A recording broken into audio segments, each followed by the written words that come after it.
El arranque del plan económico del presidente Milei, anunciado por el ministro Luis Caputo, está apoyado en dos pilares, ¿no? Por un lado el fiscal y por el otro lado el tema cambiario, el tema del dólar.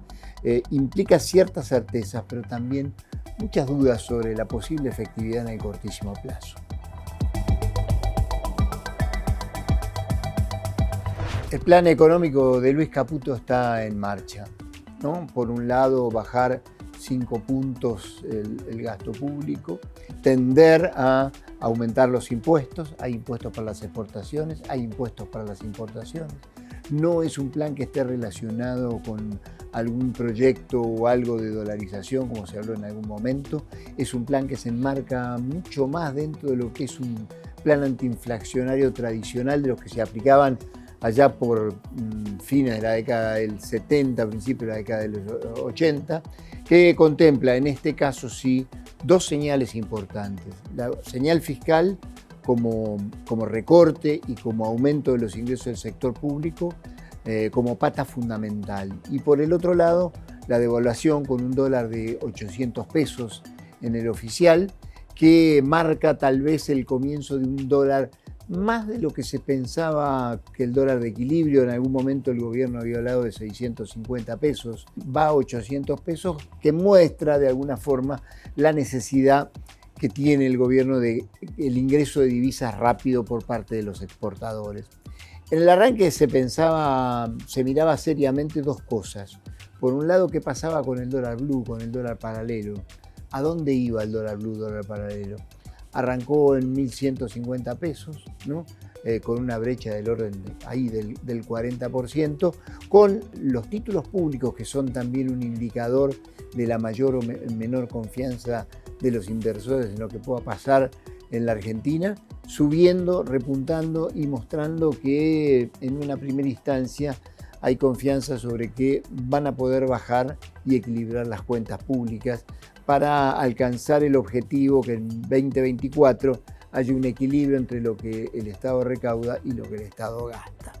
En materia cambiaria está claro que después de este dólar de 800 pesos, que implica un salto importante, una devaluación del peso del orden del 55%, a partir de eso el dólar se va a ir quedando quieto con un aumento previsto del 2% mensual.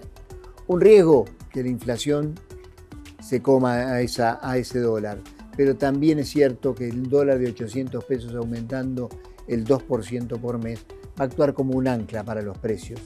En materia de precios, las noticias no son buenas en el corto plazo. Cuando hay una devaluación de esta magnitud, la inflación de diciembre y la inflación de enero y febrero diría que está prácticamente jugada. Los pronósticos hablan para este diciembre tal vez 16-17% de aumento del índice del costo de la vida, y para enero tal vez más del 20%, en algo que el gobierno ya lo adelantó, lo había adelantado Javier Milei, diciendo que la inflación de los próximos meses, del primer trimestre del año que viene, puede andar del 20 al 40% por mes. Un salto muy importante. La idea, la inflación salta para después tratar de bajarla. ¿Cuándo? Bueno, tal vez a partir del primer cuatrimestre. ¿Qué es lo que se espera para la primera parte del año? Que entren más dólares y que esos dólares puedan servir para aumentar las reservas del Banco Central y a partir de eso tratar de estabilizar. Claro, hay muchas dudas porque las jubilaciones se van a desenganchar de la fórmula que venían teniendo de actualización, porque los salarios, hubo pocas definiciones en el comienzo y va a ver cómo se mitiga un poco la pérdida fuerte que están teniendo desde las últimas partes de noviembre por el salto de la inflación. Las dudas están en cómo se transitará este verano, que promete dureza en materia de salarios y promete dureza en materia de inflación. Habrá que ver si las buenas noticias vienen por el lado de la consolidación, de la baja del gasto, de un Estado que pueda equilibrarse y del ingreso de dólares. El año pasado afectó la sequía, se perdieron 20.000 millones de dólares. Para la campaña 23-24 se prevé una mejora que se pueda recuperar ese 20.000 millones de dólares. Entre eso y el menor gasto en la importación de energía está cifrado el respaldo en materia cambiaria, en materia de dólares, que posibilitaría en la primera parte del año empezar a cambiar un poco un panorama en materia inflacionaria que sin duda va a ser difícil en el verano.